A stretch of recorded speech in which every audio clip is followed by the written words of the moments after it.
అయితే జాగ్రత్తగా వినండి. ఏమండి, నిజంగా పాటలు దేని కొరకనంటే ఏమండి మన ప్రభువుని ఆరాధించడానికి.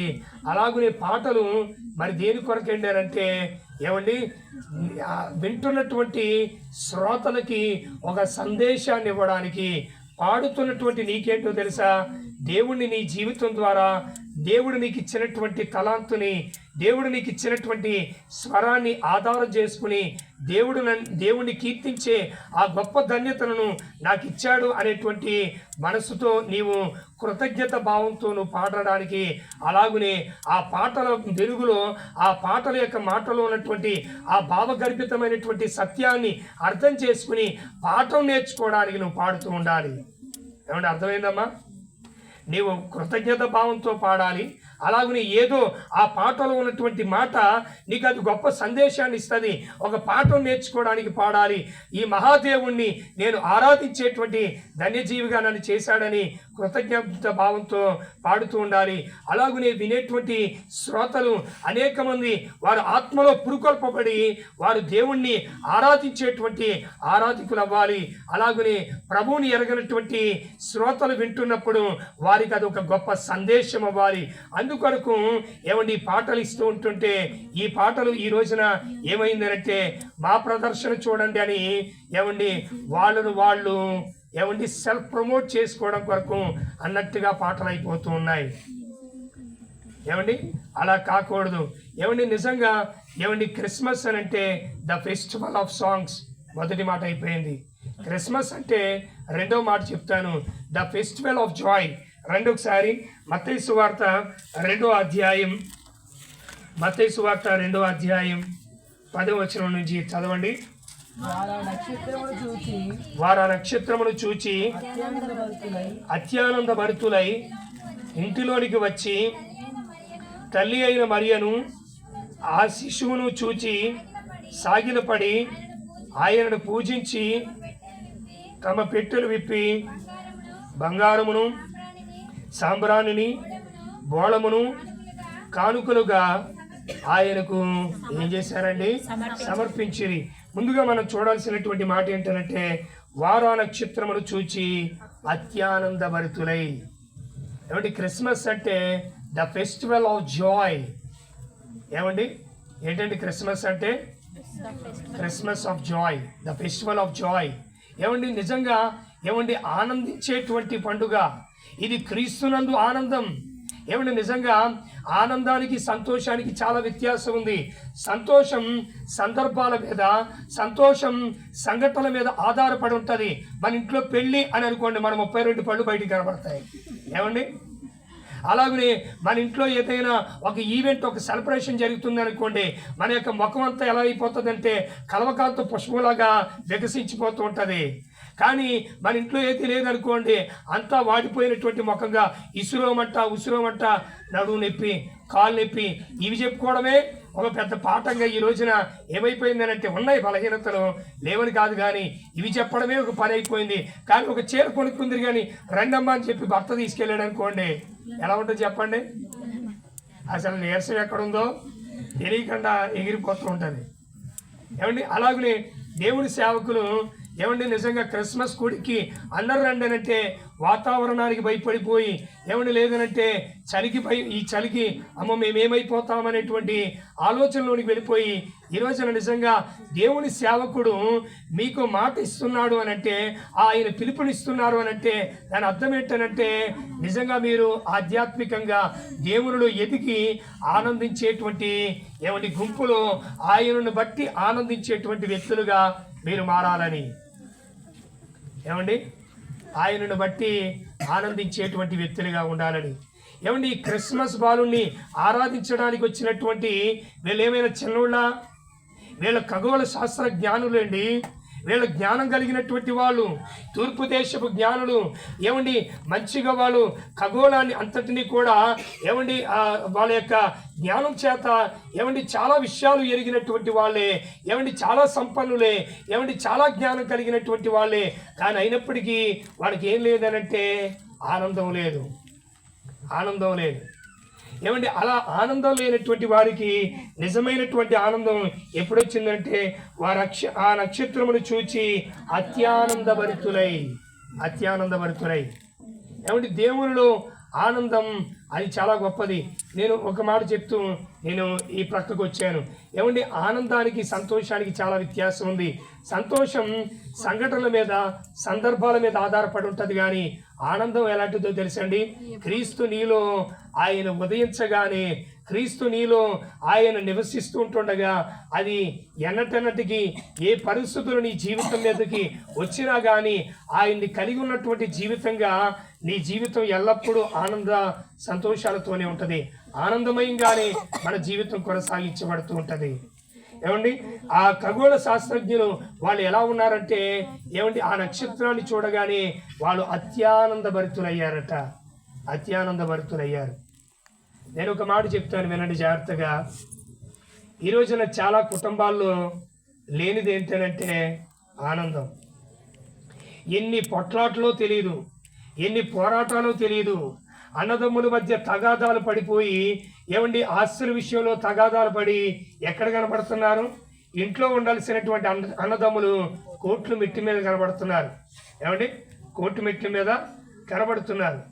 అలాగనే ఏమండి చాలామందికి కుటుంబంలో భర్త విషయంలో, ఏమండి భార్య విషయంలో, బిడ్డల విషయంలో ఆనందాన్ని నోచుకోలేకుండా చాలా రకరకాలుగా నలిగిపోతున్నటువంటివి కుటుంబాలు ఎన్నో ఉన్నాయి. బట్ ఏమండి ఈ క్రిస్మస్ జన్మదిన పురస్కారాన్ని, ఈ వేడుకను ఆధారం చేసుకుని నేను చెప్పేటువంటి మాట ఏంటంటే, యేసుక్రీస్తు ప్రభువుని నీ హృదయంలోనికి నీవు ఆహ్వానిస్తే, నీ జీవితంలోనికి నీవు ఆయన్ని అంగీకరిస్తే గనక ఆయన నీ జీవితాన్ని ఏమండి ఆయన ఆనందమయమైనటువంటి జీవితంగా ఆయన మార్చగలడు. ఏమండి అమ్మా జాగ్రత్తగా వినండి. ఆయన ప్రతి ఒక్కరిలో ఆనందాన్ని నింపడానికి వచ్చినటువంటి వాడు. ఈ రోజున చాలామంది ఆనందాన్ని ఎక్కడ వెతుకుతూ ఉంటారంటే డబ్బులో ఉందని వెతుకుతూ ఉంటారు కదండి. డబ్బులో ఉంది, పేరు ప్రఖ్యాతుల్లో ఉంది, కీర్తి ప్రతిష్టతల్లో ఉంది అని రకరకాలుగా మనిషి ఆనందం కొరకై హరులు చాచుచు, ఆనందం కొరకై చాలామంది ఆరాటపడుతూ ఏమండి డబ్బు సంపాదించాలి అనేది ప్రధానంగా పెట్టుకుంటున్నారు. మీకు మాట చెప్తాను చూడండి. కాఫీ డే ఏమండి సంస్థను స్థాపించినటువంటి విజయ్ సిద్ధార్థ అనేటువంటి ఆయన ఏమండి 700 కోట్లు అప్పైపోయేసరికి ఏమైపోయాడనంటే, అప్పు కంటే అతని ఆస్తి యొక్క విలువ చాలా ఎక్కువ. కానీ 700 కోట్లు అప్పైపోయేసరికి ఆయన ఏమైపోయాడంటే, నేనేమైపోతాను అని చెప్పి, నేను తీర్చగలనా లేదని చెప్పి లేనిపోయినటువంటి భయంలోనికి వెళ్ళిపోయి ఏమండి మొత్తం మీద తనకు తానుగా ఆత్మహత్య చేసుకున్నాడు. ఫైనల్గా తన భార్య మళ్ళా ఆ బిజినెస్ని టేకప్ చేసి చక్కగా సక్సెస్ఫుల్గా రన్ చేస్తుంది అనుకోండి, అది వేరే విషయం. కానీ డబ్బు సంపాదిస్తే నాకు ఆనందం అని అనుకుని చివరికి వాళ్ళ జీవితాన్ని అదే డబ్బు చేత ముగించుకుంటున్నటువంటి జీవితాలు లేవా? చాలామంది ఆ డబ్బే జీవితం అని, ఆ డబ్బే సర్వస్వం అని ఏమండి కుటుంబాల్లో లేనిపోయినటువంటి పొరపత్యాలు, లేనిపోయినటువంటి తగాదాలు, లేనిపోయినటువంటి పొట్లాటకి గురైపోయి ఈ రోజున ఏమండి నిజమైనటువంటి ఏమండి క్రీస్తుని ఎరగలేనటువంటి వారిగా ఈ యొక్క తగాదాల మధ్యలోనే, ఈ పొట్లాట మధ్యలోనే వాళ్ళ జీవితాలు ముగించబడిపోతున్నాయి. కానీ నిజమైనటువంటి ఆనందాన్ని ఇచ్చేటువంటి, అసలు నేను ఎందుకు ఈ ఆనందాన్ని కోల్పోతున్నాను, అసలు నేను నిజంగా ఎక్కడ ఆనందించగలను అనేటువంటి విషయాన్ని అర్థం చేసుకోకుండా వెళ్ళిపోతున్న వాళ్ళు చాలామంది ఉన్నారు. కానీ ఈ యొక్క క్రిస్మస్ బాలుడు యేసుక్రీస్తు ప్రభువు ప్రతి ఒక్కరి జీవితంలో ఆయన ఆనందాన్ని ఏమండి నింపేటువంటి వాడు. ఏమండి చాలామంది డబ్బు సంపాదించి అడు తర్వాత లేనిపోయినటువంటి వ్యసనానికి గురైపోయి, తల్లిదండ్రులేమో కష్టపడి సంపాదిస్తారండి, ఈ పిల్లలేమో లేనిపోయినటువంటి దురలవాట్లకి బానిసలైపోయి ఏమండి సిగరెట్కి, అలాగనే ఏమండి ఆ గంజాయికి, పాస్టర్ గారు చెప్పినట్టుగా ఆ డ్రింకింగ్కి, ఏమండి రకరకాలైనటువంటి వ్యసనానికి గురైపోయి చివరికి కన్న తల్లిదండ్రుల యొక్క కలలన్నిటిని ఆవిరి చేసేటువంటి వాళ్ళు చాలామంది కనబడుతున్నారు. ఏంటంటే అనంటే నిజంగా కన్న బిడ్డలను బట్టి ఆనందించలేని పరిస్థితులు, డబ్బు అనేటువంటి దాని సంపదలో పడిపోయి చిట్ట చివరికి దేవునిలో ఆనందించలేనటువంటి పరిస్థితులు ఈ రోజున చాలామందికి వస్తూ ఉన్నాయి. ఏమండి, నిజంగా నేను చెప్పి ముగిస్తున్నటువంటి విషయం ఏంటంటే, ఈ రెండో మాట, యేసుక్రీస్తు ప్రభు ఆయన ప్రతి ఒక్కరికి నిజమైనటువంటి ఆనందాన్ని ఇవ్వడానికి వచ్చాడు. ఆనందం ఎప్పుడైతే మనిషిలో ఉందో చాలా తృప్తిగా ఉంటాడండి, చాలా తృప్తిగా ఉంటాడు. అసలు నిజంగా ఒకటి చెప్తాను చూడండి, చేపకి తృప్తి ఎందులో ఉంటుంది? నీటిలోనే ఉంటుంది. దాన్ని బయటికి తీసుకొచ్చి, అమ్మ నీకు పంచపక్ష పరమాన్నాలు పెడతానే, దాయే ఒడ్డులో కూర్చోవే, నాతో ఉండే అనంటే అది ఏమవుతుంది? చచ్చిపోతుంది. చేపకి తృప్తి నీటిలోనే, పక్షికి తృప్తి ఆకాశంలోనే, పంజరంలో కాదు ఆకాశంలోనే. ఏమంటే చెట్టుకు తృప్తి నేలలోనే, మనిషికి తృప్తి దేవునిలోనే.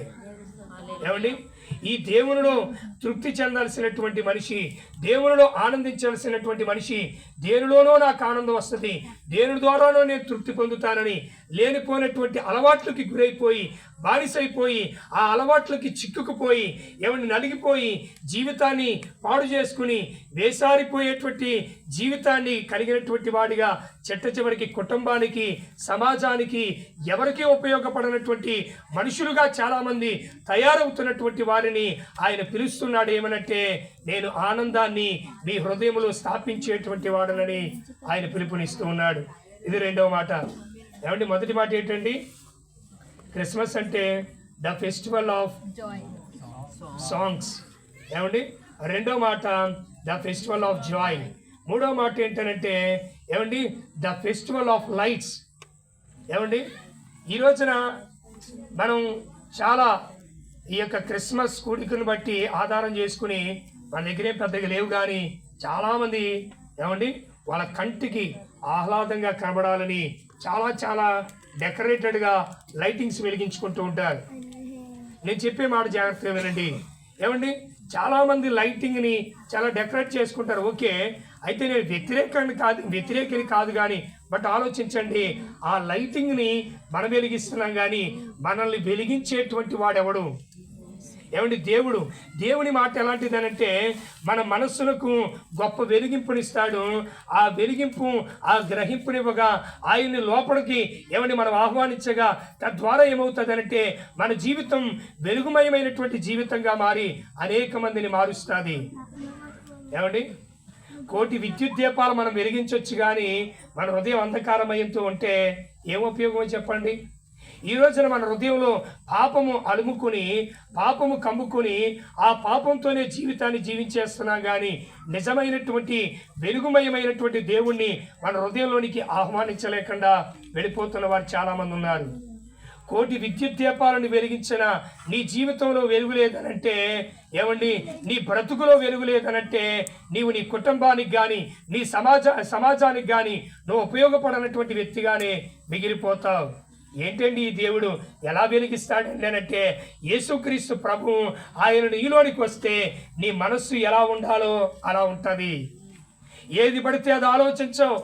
ఈ రోజున మనుషుల యొక్క మనసులు ఏమైపోయినాయి అంటే, ఒక కులుగోటు ఏమండి ఆ డ్రైనేజీ ఎలాగైతే ఏమండి పారుతూ ఉంటుందో, లేనిపోయినంత చెత్తంతా ఇందులో పడుతుంది. ఆ పడిన చెత్తను పోగేసుకుంటూ కొట్టుకుపోతూ ఉంటాం. ఏమండి, కాదండి, యేసుక్రీస్తు ప్రభు ఆయన్ని హృదయంలోనికి ఆహ్వానిస్తే ఏమండి నీ మనస్సుని మారుస్తాడు, నీ హృదయాన్ని మారుస్తాడు, నీ మాటల వరవడిని మారుస్తాడు, నీ చేత క్రియను మారుస్తాడు. ఏమండి నీ నడవడికి విధానమే ఆశ్చర్యంగా మారిపోతుంది. అలాగున మార్చేటువంటి ఈ దేవుడు ఎవరనంటే నిన్ను వెలిగించడానికి వచ్చినటువంటి వాడు. ఎందరో జీవితాన్ని వెలిగించాడండి ఈయన. నాకు తెలుసు, నాతో పాటు ఇంచుమించు ఏమంటే ఒక 5 సంవత్సరాలు కలిసి మేము సువార్త పరిచర్యలో ఉన్నాము. ఆయన పేరు ఏంటనంటే చంద్రరావు గారు.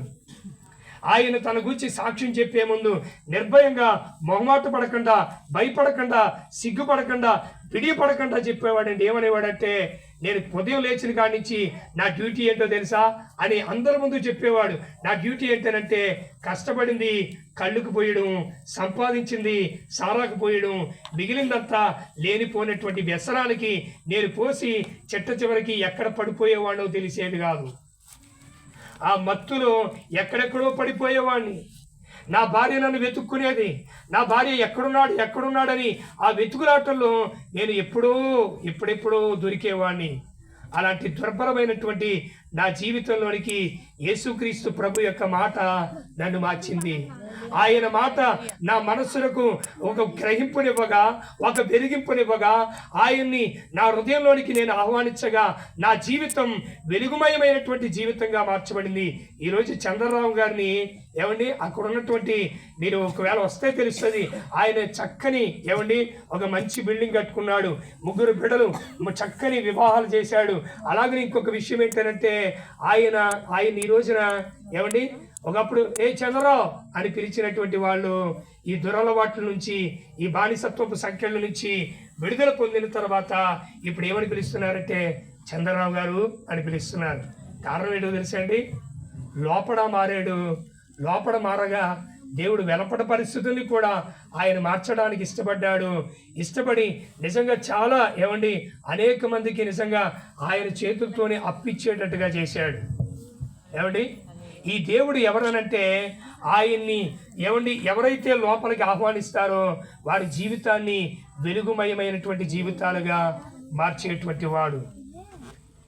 ఇలాగున చక్కగా నీ జీవితం మార్చబడాలంటే, నీ జీవితం వెలిగించబడాలంటే యేసుక్రీస్తు ప్రభునికి నీ హృదయంలో నీవు చోటివ్వగోరితే ఈ క్రిస్మస్ బాలుడు ఈ లోకంలోనికి నిన్ను రక్షించడానికి ఉద్భవించినటువంటి ఆయన నీ హృదయంలో ఆయన ఉద్భవించి నీ లోపల ఆయన నివసించి నీ జీవితాన్ని అనేక మందికి ప్రయోజనకరంగా, అనేక మందికి ఉపయోగకరమైనటువంటి రీతిగా నీ జీవితాన్ని మారుస్తాడు.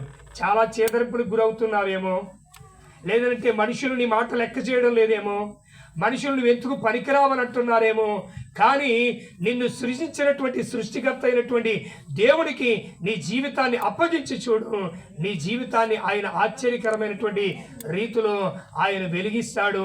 అనేక మందికి ఉపయోగకరమైనటువంటి పాత్రగా నేను నడిపిస్తాడు. ఇలాగ ఒకటి కాదండి, ఎగ్జాంపుల్స్ చాలా చెప్పొచ్చు. ఎందరెందరో జీవితాలు ఎన్నెన్నో కార్యాలు చేశాడు. మొదటి మాట ఏంటండి? క్రిస్మస్ అంటే the festival of songs, Christmas అంటే the festival of joy, Christmas అంటే ద ఫెస్టివల్ ఆఫ్ లైట్స్. అలాగే క్రిస్మస్ అంటే ఏంటంటే ద ఫెస్టివల్ ఆఫ్ రెడీమర్. ఆయన మనల్ని విమోచించడానికి ఆయన వచ్చాడు. ఈ క్రిస్మస్ అంటే ఏంటంటే ఆయన ప్రతి ఒక్కరిని విమోచించడానికి వచ్చాడు. దేని నుంచి విమోచించడానికి వచ్చాడు? పాపము నుండి విమోచించడానికి వచ్చాడు. ప్రతి మనిషిలో పాపం ఉంది. నాలో పాపం లేదని ఎవరైనా చెప్పగలరండి? ఏ మనుషుడు చెప్పలేడు. నేను చాలా విషయాలు చెప్పొచ్చు, కానీ మీకు మచ్చుగా అర్థం అవడం కొరకు చెప్తాను. బైబిల్ ఏమని ఉంటుందనంటే ఏ భేదము లేదు, అందరూ పాపం చేశారంటుంది. ఒక దేశానికి పెద్ద రాజుగారండి, ఆయన పాపం చేయడండి అనడానికి లేదు. అతడు చాలా పేదోడండి, కడుగెంజి నీళ్ళే ఉంటాయండి, ఇతగాడేం పాపం చేయడండి అనడానికి కూడా అవకాశం లేదు. రాజైనా అలాగనే గెంజినీళ్ళు తాగుతున్నటువంటి వాడైనా ప్రతి ఒక్కడు పాపే. ఏ జాతి అయినా, ఏ కులమే అయినా, ఏ మతమైనా ప్రతి ఒక్కరూ పాపముతోనే పుట్టాము, పాపముతోనే బ్రతుకుతున్నాము, పాపముతోనే మన జీవితం ముగించబడిపోతే అతి భయంకరమైనటువంటి పరిస్థితుల్లోనికి ప్రతి మనిషి వెళ్ళిపోతాడు. కాబట్టి ఈ ప్రతి మనిషి ఈ పాప బంధకాల్లో చిక్కుకున్నటువంటి ప్రతి ఒక్కరిని బయటికి తీసుకురావడానికి యేసుక్రీస్తు ప్రభువు విమోచకుడుగా ఆయన ఈ భూమి మీదకి వచ్చాడు. జాగ్రత్తగా వినండి, నేను చెప్తాను. నేను ఎన్నడూ చెడు చూడలేదు అనేవాళ్ళు ఉంటారా? లేదు. నేను ఎన్నడూ చెడు వినలేదండి అనేవాళ్ళు ఉంటారా? లేదు. నేను ఎన్నడూ చెడు మాట్లాడలేదండి, నా మాటతోటి ఎవరిని గాయపరచలేదండి అనేవాళ్ళు ఉంటారా? లేదు. అంతెందుకండి, నేను ఎంత మాత్రం కూడా చెడు ఆలోచించలేదనేటువంటి వాళ్ళు ఎవరైనా ఉంటారంటే ముమ్మాటికి ఉండరు. కాబట్టి మనకు అర్థమవుతుంది ఏంటంటే ప్రతి మనిషిలో పాపాన్ని పెంచి పాపాన్ని పోషించి ఏమండి దురాశ గర్భమును ధరించి పాపమును కనుక పాపం పరిపక్వమై ఏం చేస్తుందంటే మరణానికి కట్టుంది. ఇదే మనిషి ఆ పాపంతోనే బ్రతికితే చిట్ట చివరికి దేవుడి దగ్గరికి చేరాల్సినటువంటి మనిషి దేవుడు లేనటువంటి వేరొక ప్రదేశానికి పోతే అత్యంత భయంకరమైనటువంటి పరిస్థితుల్లోనికి నేను సృజించినటువంటి నా బిడ్డలు వెళ్ళిపోతారని విమోచకుడుగా ఆయన ఈ భూమి మీదకి శరీరాన్ని ధరించుకుని ఆయన వచ్చాడు. మీకు ఇంకా అర్థం అవడం కొరకు చెప్తాను వినండి. రోమాపత్రిక 7వ అధ్యాయంలో అపోస్తలుడైనటువంటి పౌలు అంటున్నాడు, ఏమంటున్నాడంటే చేయాలన్నటువంటి మంచి చేయలేకపోతున్నాను, చేయకూడనటువంటి కీడునే నేను చేస్తున్నాను. చేయాలనుకుంటున్నటువంటి మంచిని చేయలేకుండా చేయకూడనటువంటి కీడు ఎన్నిసార్లు చేసేస్తున్నామండి. ఇలాంటి ఏమంటే దుర్భరమైనటువంటి జీవితం మన జీవితంలో లేదా? చెయ్యాలని మనకు తెలుసు, మంచేదో తెలుసు, చెడేదో తెలుసు, మేలేదో తెలుసు, కీడేదో తెలుసు. కానీ మంచిని వదిలేస్తాము, ఏమండి మేలును వదిలేస్తాము, కీడుని చెడుని పెట్టుకుని ఏమైపోతున్నామనంటే ఏమండి చేయాల్సినటువంటి మంచి చేయకుండా చేయకూడనటువంటి కీడు ఎంతమంది చేసేస్తున్నామో చెప్పండి. నేను చేయడం లేదని ఎవరూ చెప్పలేరు. అందరూ ఇలాంటి పరిస్థితుల్లోనికి వెళ్ళిపోయాం. ఏ మతమైనా కావచ్చు, ఏ కులమైనా కావచ్చు, ఏ జాతి అయినా కావచ్చు, నీవే గ్రంథమైనా చదవచ్చు. బట్ ఏంటంటే చెయ్యాలనుకునేటువంటి మంచి చేసేటువంటి సామర్థ్యం నీ దగ్గర లేదు.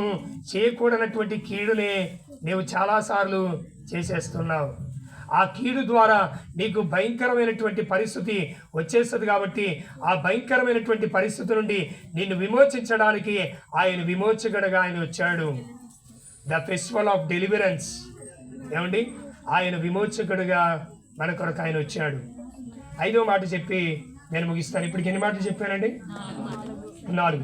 5వ మాట ఏంటంటే ఈ క్రిస్మస్ అంటే ద ఫెస్టివల్ ఆఫ్ గిఫ్ట్స్, అంటే ఇది బహుమానాల పండుగ. ఏంటి బహుమానం? నేను చెప్పే మాట జాగ్రత్తగా వినండి. ఏంటి బహుమానం అంటే యోహాను సువార్త 1వ అధ్యాయం 14 వచ్చిన ప్రకారంగా యేసుక్రీస్తు ప్రభు ఆయన ఎలా వచ్చాడండి? కృపా సత్య సంపూర్ణుడుగా వచ్చాడు. ఈ భూమి మీద బహుమానాన్ని అందజేసేవారు ఉన్నారు, బహుమానాన్ని పొందేవారు ఉన్నారు. గ్రహీతలు, బహుమతిని అందించేటువంటి ఏమండి బహుకరులు. ఏమండి అర్థమవుతుంది కదండి? బహుమానాన్ని అందించే వాళ్ళు ఉన్నారు, అందుకునేవారు ఉన్నారు. అయితే యేసుక్రీస్తు ప్రభు కృపా సత్య సంపూర్ణుడిగా దేవుని కృప ఏంటో అది తెలియజేయడానికి ఆయన వచ్చాడు. దేవుని సత్యమేంటో అది తెలియజేయడానికి ఆయన వచ్చాడు. కృపా సత్య సంపూర్ణుడిగా ఆయన ఒక మూట కట్టబడినటువంటి వాడిగా ఏం చేయబడ్డాడంటే యోహాను సువార్త 3వ అధ్యాయం 16 వచ్చిన ప్రకారంగా ఆయన లోకమంతటికి ఒక గొప్ప బహుమానంగా ఆయన వచ్చాడు. యేసుక్రీస్తు ప్రభు ఆయన నీకు ఒక గొప్ప బహుమానం. ఆయన నువ్వు అంగీకరిస్తే నీ జీవితంలో ఆయన ఇచ్చేటువంటి గొప్ప రక్షణ, ఏమండి గొప్ప నీ జీవితం ఒక సౌభాగ్యమానమైనటువంటి జీవితంగా నీ జీవితాన్ని ఆయన మార్చగలడు. ఏమండి ఈ బహుమానాన్ని వద్దు కాదు అని అనుకోవద్దు. ఈ బహుమానాన్ని మనం పొందుకుని ఈ రోజున ఇక్కడ చాలామంది కూర్చున్నటువంటి వాళ్ళు ఆ బహుమానాన్ని అంగీకరించారు, ఆ బహుమానాన్ని పొందుకున్నారు. అయితే బహుమానాన్ని పొందుకున్నటువంటి మీరు చేయాల్సింది ఏంటంటే మీ జీవితాన్ని ఏమండి ఆయన్ని మనం బహుమానంగా పొందుకున్నాం. ఇప్పుడు మన జీవితాన్ని ఏం చేయాలి? ఆయనకి బహుమానంగా మన జీవితాన్ని సమర్పించుకోవాలి. ఏమండి కానుకగా మన బ్రతుకుని మన జీవితాన్ని ఆయనకి సమర్పించుకునేటువంటి వారిగా మనం ఉండాలి. ఏమండి నేను ముగించేస్తున్నాను, అయిపోయింది. మొదటి మాట క్రిస్మస్ అని అంటే ద ఫెస్టివల్ ఆఫ్ సాంగ్స్. రండి పాటల పండుగ. ఎలాంటి పాటలు పాడాలండి? ఆరాధించాలి. అలాగనే వింటున్నటువంటి బయట ప్రభువుని ఎరగినటువంటి వారు వింటున్నప్పుడు వాళ్ళకి ఒక సందేశం అవ్వాలి. పాడుతున్నటువంటి నీవు కృతజ్ఞత భావంతో పాడాలి. పాడుతున్నటువంటి నీవు ఏదో మార్పుని నీ జీవితంలో కలిగి ఉండటం కొరకైనటువంటి రీతిలో పాడుతూ ఉండాలి. పాడేవండి పాటలను పాడుకుంటూ పోవడానికి కాదు. ఏమండి నిజంగా పాటల ద్వారా ఎంతమంది మార్చబడ్డారండి? ఉదాహరణకి మా అమ్మగారి తండ్రి అయినటువంటి జగన్నాథరావు గారు అనేటువంటి ఆయన పాట ద్వారానే ప్రభు చేత పట్టబడ్డాడు, పాట ద్వారానే దేవుడి చెంతకు వచ్చాడు. అంతెందుకండి, మాకు నాయకులుగా ఉన్నటువంటి అన్న స్వామన్న ఏమండి, ఆయన కూడా దేవుని యొక్క పాట చేత ఆయన ప్రేమ ఎట్టిదో అనేటువంటి విషయం ఏమండి ఆ పాట ద్వారా వారు పాడుతూ ఉంటుండగా ఆ పాట ద్వారా ఆయన ప్రభు చెంతకు పట్టబడ్డారు. ఏమండి, ప్రభు చేత పట్టబడి ఏమండి ప్రభులోనికి వాళ్ళు రాగలిగారు. నేను ఎవరినో కించపరచడానికి నేను ఈ మాటలు చెప్పడం లేదు. మీరు పాడుతున్నారు ఏమండి, మీ పాటలు నేను కించపరచడానికి కాదు, కానీ బట్ ఈ వెలుగులో మీరు పాటలు పాడితే దేవుడి యొక్క రాజ్యాన్ని, దేవుని యొక్క ఏమండి ఆయన యొక్క పనిలో నేను ఒక అద్భుతమైనటువంటి పాత్రగా ఉంటారని నేను చెబుతున్నాను. మొదటి మాట ద ఫెస్టివల్ ఆఫ్ సాంగ్స్ ఏమండి పాటల పండుగ, అలాగునే ఏమండి ఆనందపు పండుగ, అలాగునే ఇది మన జీవితాన్ని వెలిగించే పండుగ, అలాగునే ఇది ఎలాంటిదనంటే మన జీవితంలో విడుదలనిచ్చేటువంటి పండుగ. అలాగునే ఈ పండుగ ఎలాంటిదనంటే ఏమండి మనకి బహుమానంగా ఆయన అప్పగించబడ్డాడు. ఏమండి మన జీవితాన్ని ఆయనకి కానుకగా సమర్పించడమే ఈ రోజున నిజంగా దేవుణ్ణి ఆరాధించాలి అనంటే ఆయన బహుమానంగా మనకు అందించబడ్డాడు. ఏమండి ఈ రోజున మన జీవితాన్ని ఆయనకి అప్పగించుకొని ఏమండి మనం ఆయనకి అప్పగించుకొని నిజమైన ఆరాధికులుగా మారాలి. నేను ముగించేస్తున్నాను, ఈ మాట వినండి. ప్రతి క్రిస్మస్లో 3 రకాలైనటువంటి మనుషులు ఉంటారు. మొదటి రకం మనుషులు ఎవరనంటే సత్యాన్ని వింటారు, కానీ ఆ సత్యాన్ని వాళ్ళకి అర్థమైనప్పటికీ ఏ రోజు ఏమండి యూదుల రాజుగా పుట్టినవాడు ఎక్కడున్నాడు, ఎక్కడ పుడతాడని ఆ గ్రంథాలను తిప్పారు, మొత్తం మీద వెతికారు. ఏమండి ఇక్కడ పుడతాడని ఆ సమాచారం అంతా తెలిసింది. ఏమండి ఈయన ఏమండి మనుషుల్ని పాలించే ఏమండి రాజుగా ఈ భూమి మీద మాత్రమే కాదు, ఏమండి ఈయన ఏమండి సమస్త మానవాళిని ఏమండి ఈ విశ్వమంతటిని పరిపాలించేటువంటి నిజమైనటువంటి చక్రవర్తి అని ఏమండి సత్యం కొంచెం అర్థమైనప్పటికీ కూడా ఏ రోజు ఏం చేశాడంటే ఆ సత్యానికి సమాధి చేశాడు. సత్యాన్ని చంపేద్దాం అనుకున్నాడు, సమాధి చేయలేదు, తనలో సమాధి చేసుకున్నాడు, కానీ ఆ సత్యాన్ని చంపేశాడు. అయితే రెండో మాట ఏంటంటే క్రిస్మస్లో 2వ రకం మనుషులు ఉంటారు. ఎవరండి వీరనంటే వాళ్ళకి సత్యం ఏంటో తెలుస్తుంది, కానీ వాళ్ళు కదలరు మెదలరు. ఎవరనంటే వీళ్ళు గోపీలు.